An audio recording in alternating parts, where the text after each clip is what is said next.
Action Comics, Detective Comics, Batman, Superman, Batman Incorporated, Batman and Robin, Batman the Dark Knight, Justice League. Do Batman and Superman really have so little going on that they need another team-up comic?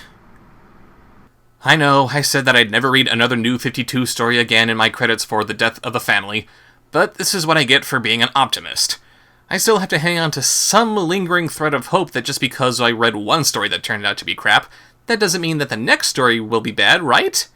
And hey, it's Batman and Superman, two of my favorite DC heroes. I'm sure that they're gonna do more with these characters than just make them bicker about their methods and comparing sizes, right? Right? Our comic opens years ago. I commented before in my review for The Legends of the Dark Knight #1, where we see Justice League #1 is apparently happening 5 years ago, despite there not being an actual present in the context of the story itself. And apparently this comic wants to do the same thing, but with an even more vague timestamp, just saying years ago. And to that, I have only one thing to say. Stop confusing the readers, DC! And apparently they're going with a more gothic Gotham City. This will be the only good thing I have to say about this artwork.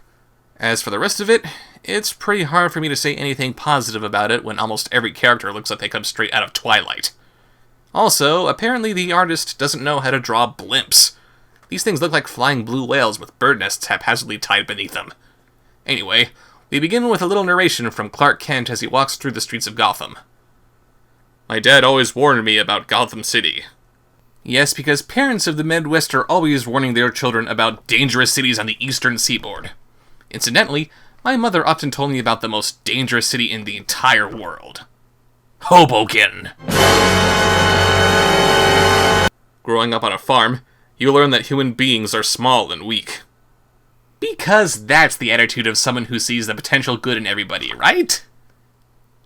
While he's monologuing about how weak humans are, we see him pass by a hooker without so much as an encouraging word that there are better, safer ways to make money, a guy with a knife who obviously means to do said hooker harm, and some homeless person who he can't even be bothered to give a nickel to.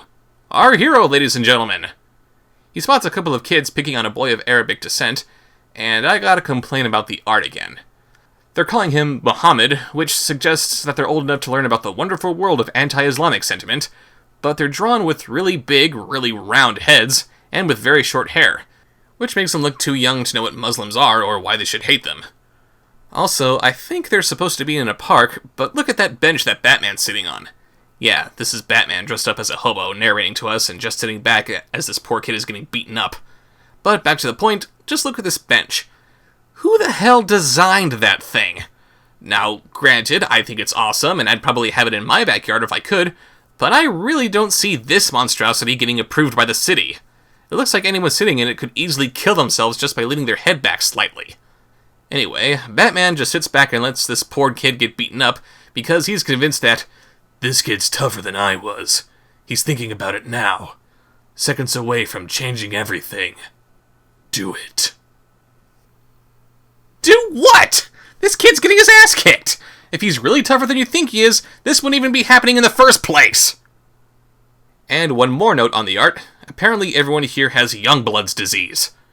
But Clark shows up and puts an end to the fight. You know, like adults are supposed to do. But Bruce is not happy.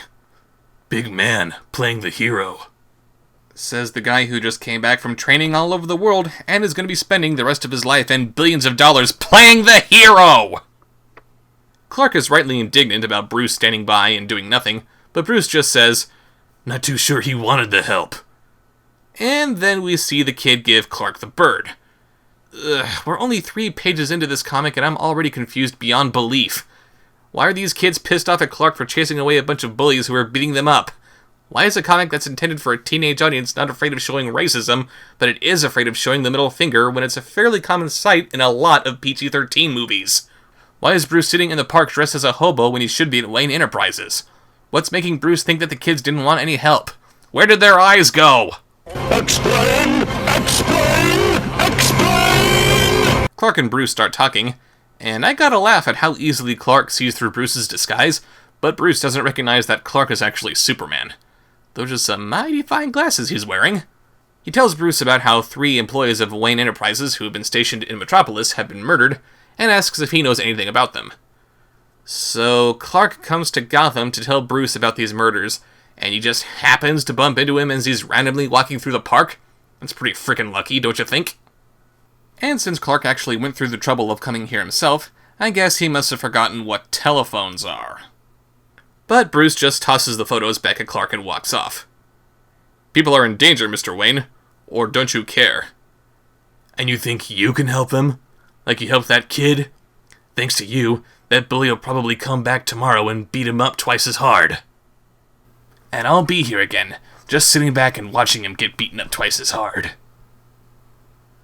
Seriously, Bruce, go to hell!